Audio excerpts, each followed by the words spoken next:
Hello and welcome to ReginaldESQ. I'm Underhook and this is my review of the French Tier 2 light tank, the D1. So is it any good? Yeah, it's a good tank. Very good tank at Tier 2, not so great at Tier 3, but overall it's a good tank. It's very, very slow, well armoured with a high rate of fire, but it has a lot of problems, and I'll go into that for you now. It has 170 hit points, which is average for a Tier 2 light tank. It weighs around 12 to 13 ton, which is on the upper side of average, but you won't be able to ram anyone because you simply won't be able to catch anyone. Your advertised speed is 28 kilometers an hour in forward and 12 kilometers an hour in reverse. Now, that's the second lowest advertised speed. The lowest advertised speed is the Hotchkiss 35, the other French light tank, which has a advertised speed of 27. I say advertised because the speed limit is a work of fiction. On Himmelsdorf, on the paved road section there, the fastest I could get this tank up to on the flat was 18 kilometers per hour in forward and 11 kilometers an hour in reverse. So it will do the 28 downhill. In fact, it will go above 28 down a steep hill. But on the flat, it's terrible. Uphill, it's absolutely terrible. Some slopes that I would go up in other tanks to get to a sniping position or something like that, I actually couldn't get up in this tank. The tank just stopped, would not go any further forward. However, if you turn around and go up the slope in reverse, it will make it very slowly. It's just a bit torquier in reverse. Okay, so it's very slow. Track traverse is the equal lowest. Shares that honour with the Hotchkiss 35 and the British Cruiser 1. So at 34, very slow track traverse. The turret traverse of 24 is also hideously slow. Once again, shares that honour with the Hotchkiss 35 and the Panzer 1. So you can see it shares a fair bit with the Hotchkiss 35, and it actually has virtually identical armour to the Hotchkiss 35 as well. The view range of 300 is on the lower side of average, and the signal range of 360 is about average. So it shares a lot in common with the Hotchkiss 35, except it's heavier. In fact, so far, virtually identical stats. Where it really falls over, though, as compared to the Hotchkiss 35, is in its camouflage. It has the second worst camouflage of all Tier 2 light tanks. The worst would be the Cruiser Mark 1, but it's only slightly worse. They're almost identical, in fact, in camouflage. So far I've told you it's average hit points, very slow, terrible maneuverability, very slow turret, below average view range and average signal range, and terrible camouflage. So what is there to say? Why did I say it's a good tank? Well, I'll start with the good parts now. It has the best gun depression of any Tier 2 light tank. Now, if you go onto Wiki Tanks and have a look at it, it'll tell you the gun depression is terrible. It'll say it's -5 degrees. So now that is with the stock turret. So I'm assuming that they maybe later on came up with this second turret upgrade since the review on Wiki Tanks was done, because with that second turret, the gun depression is 18 degrees. So -18 degrees gun depression. So that gun point's very low. It has 20 degrees of elevation, which is also very good. That is the best gun depression of any Tier 2 light tank. The next closest would be the Hako, the Japanese one, with -15 degrees, and the Cruiser Mark III with -15. I think the Cruiser 1 also has 14 degrees of gun depression. But 18 is sensational. So on hills like Himmelsdorf and other places where there's hills, you can really just show your turret. And the turret is quite well armoured, so it does do well if you can just peekaboo the turret up and down. Alright, so that's one good thing about it. The other good thing about it, let's have a look at the grind for this tank. Now, I was already able to go straight to the top radio because I've done the French light tanks.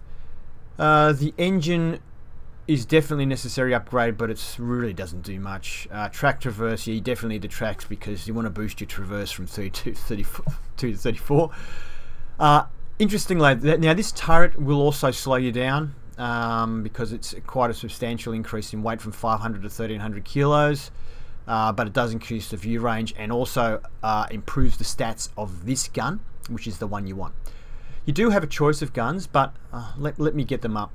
just to show you why I did what I did with this thing. You can see here I have this gun fitted.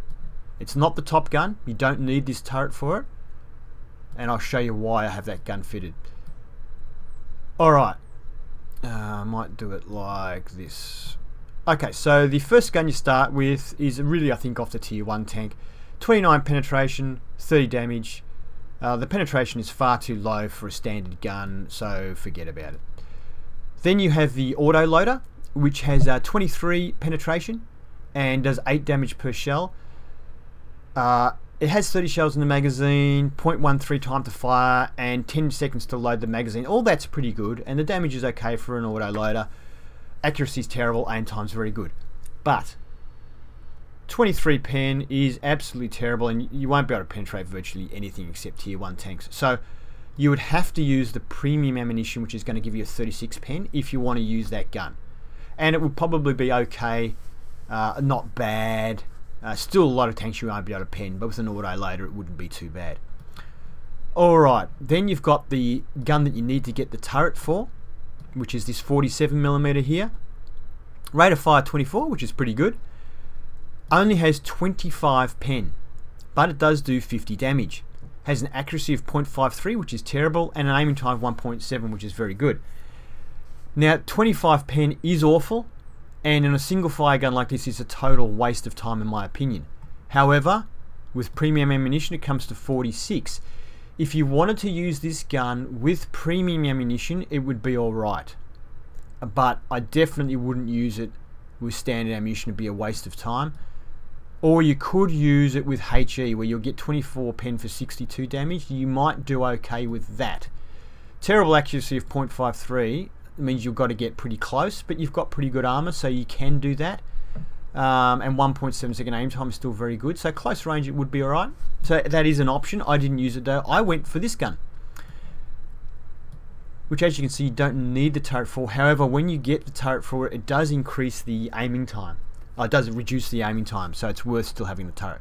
Alright, now, rate of fire of 40, which is fantastic. That's more than 1 shell every 2 seconds.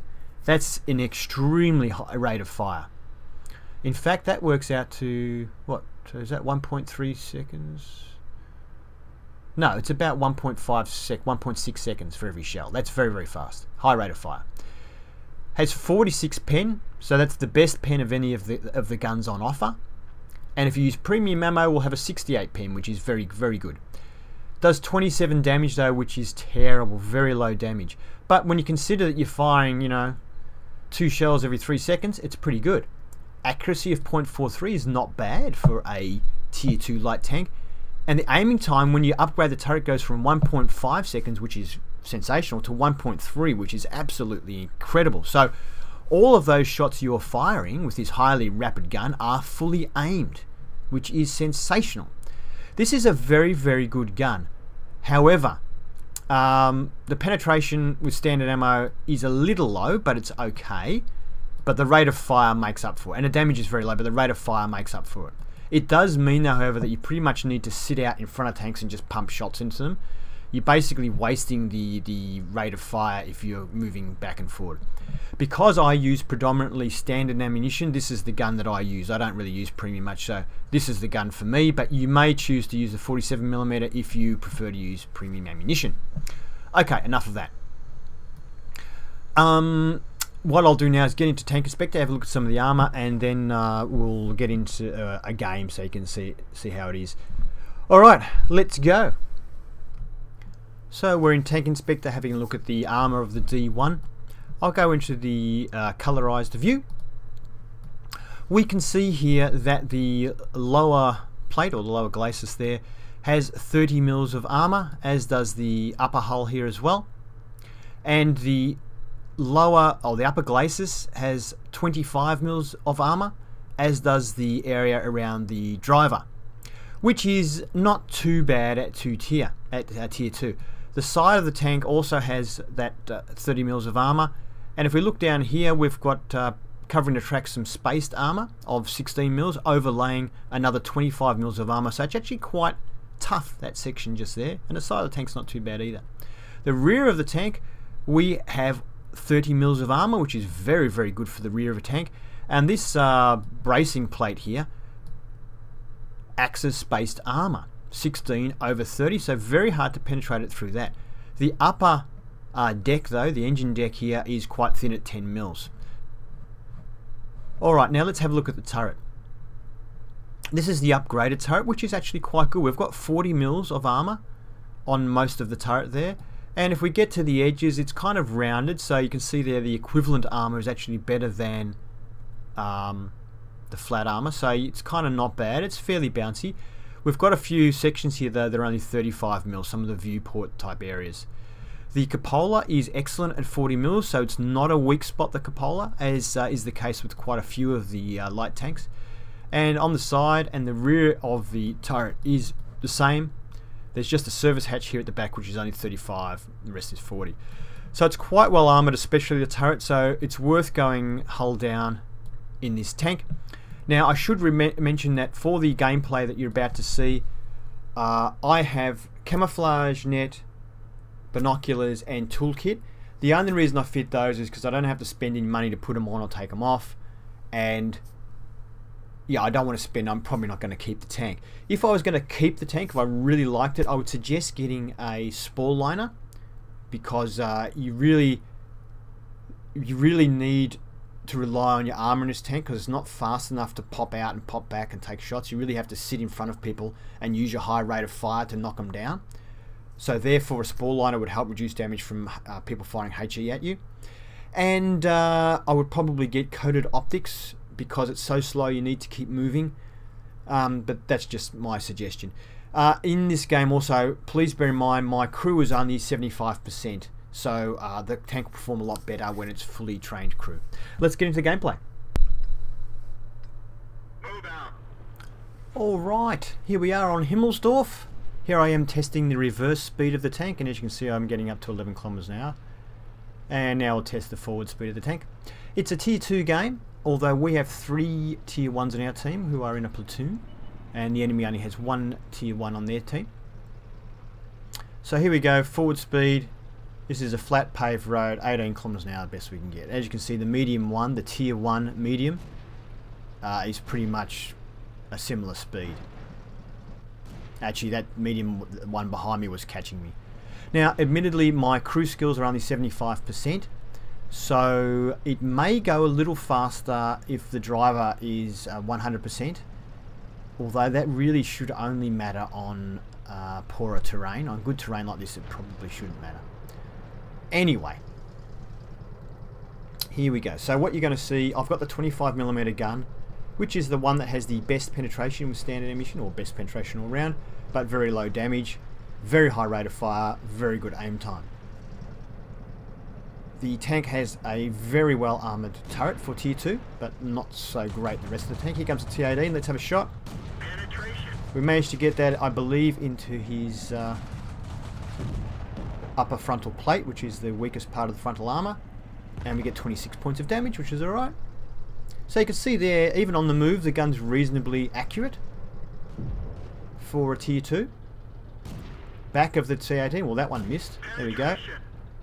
And you can see there that the aiming time, it just finishes fully aiming before the next round goes. Now, bear in mind, crew 75%, it would aim a bit quicker and fire a bit quicker with a fully trained crew. Tier 2 medium, tier 2 medium I mean. I'm surprised I can't get through this phone box, but anyway. Took 2 shots to get through the phone box. And we managed to kill him. Now, I got shot in the back by my own teammate. It was an accident, but you can see there, even it's only a tier 1, but it couldn't penetrate the back of my tank. Probably hit the back of my turret. Hotchkiss out in the open. Side onto us, which is what we want. Shell velocity isn't real fast, so I'm actually having to lead the tank by more than I thought I would to get it to hit. So it took me a little while to get my aim in here. Some of those are bouncing, as you can see. Hotchkiss does have good armor. Very similar armor to this tank, although it has better hull armor than this tank. And a similarly armored turret, I'm pretty sure.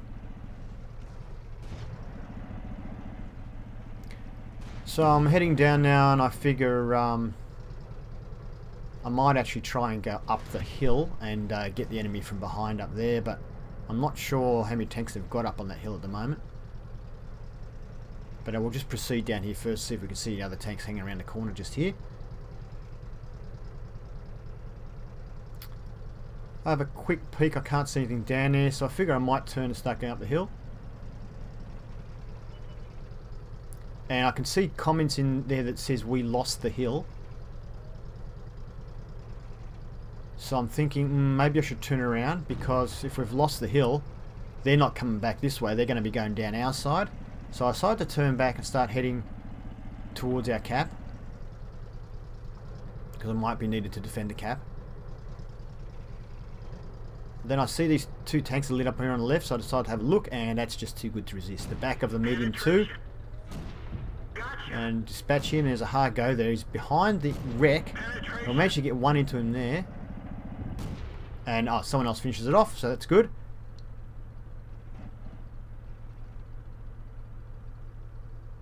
So start heading back. As you can see, it's extremely high rate of fire. But being so slow, this tank, very hard to sort of pop backwards and forwards. You really need to kind of angle your armor a little bit and just sit in front of them and blast and hope they can't get through your armor. So really good tank for a not very experienced player, someone who's pretty new, who just is sick of getting blown up in tanks with poor armor, and you know, you haven't got great tactics or whatever. This tank, you can kind of hold your own just by pretty much just, you know, yeah, pulling out and shooting and hoping your rate of fire will overcome the enemy. In most cases it will. Now this Hotchkiss is well angled to me, and I can't find anywhere to pen him. He's got it getting shots into me because I'm pretty much facing him because I'm still driving. I'm not stopping because I need to get close and use the tank for cover like he is. So I managed to track him. But as you can see, I haven't penetrated him at all yet. So now I've got a bit of cover at least, and I can try and use my turret armor, which is a bit better than the rest of my armor. His cupola is not weak, I've discovered. Trying to keep my tank angled. I aim for that round port that doesn't work. Now I aim for his driver port, and that one goes through. So all those shots I fired, only one penetrated, and it was that last one through the driver port. So probably if I had to change to premium ammo, that would be an example of a tank you would need to use premium ammunition on. But I haven't used any premium ammo for the last 2 or 3 months, and I'm trying to stay off it for a while, just to build up the funds so I can buy another tier 10.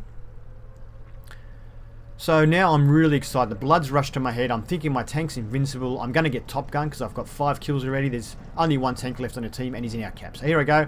Let's get him. Oh, hell, he penetrated me. Rate of fire, we're going to get him. Oh. Oops. So that's an example of where I probably should have just popped the corner of my tank around the corner, and then maybe he would have missed me a couple of times, and I would have got the kill. But instead I just sat there in the open. I was fairly well angled to him, but his gun is quite punchy, and my armor didn't really present much of a problem to him, and I just sat out in the open. I really should have tried to use the walls a bit and played a bit more creatively. Alright, so a victory. As you can see there, I missed out on Top Gun by being an idiot at the end and not trying to be a little bit more creative using the wall and that to hide myself a little bit. Anyway, it was enough to get Mastery Badge, and we did get 5 kills, so that's still a good demonstration of the tank. I wasn't able to show you the hull down capabilities of the tank, but if you can get, say, on the hill at Himmelsdorf, it would do very well because the turret is the strongest part of the armor. But I didn't want to go up there because it just takes so long to get up there with the very slow speed of the tank. Next screen, and we can see that we finished second for experience. The Panzer II went on to get Top Gun by killing the tank that I didn't kill. Oh well, such is life, but we still did pretty well. And next screen, you can see that we fired 48 shots, of which 33 hit. Not too bad accuracy for a tier 2 tank. And of the 33 direct hits, 21 penetrated. Of course, most of those bounced off that Hotchkiss 35. Damage-wise, we did 441, which I'm very happy with. Hits received 6, penetrations 4. So we only bounced 2 shots. 2 of those penetrations were from that Cruiser Mark 1 at the end. Damaged block by Armour is 80. We spotted 1, damaged 7 and destroyed 5, which is a great result. 39 base defense points. And you can see that we made 13,000 credits and still had unused, spent about 1,000. So very profitable. Even with the tank destroyed, didn't cost much. If you wanted to use premium munition, of course, the other tanks would have been a fair bit easier to penetrate, the Hotchkiss 35s. We made about 606, is it, or something? XP, raw XP, which is enough for mastery, so obviously not a lot of people playing this tank. But yeah, there you go. So I hope you enjoyed that. Not a bad tank.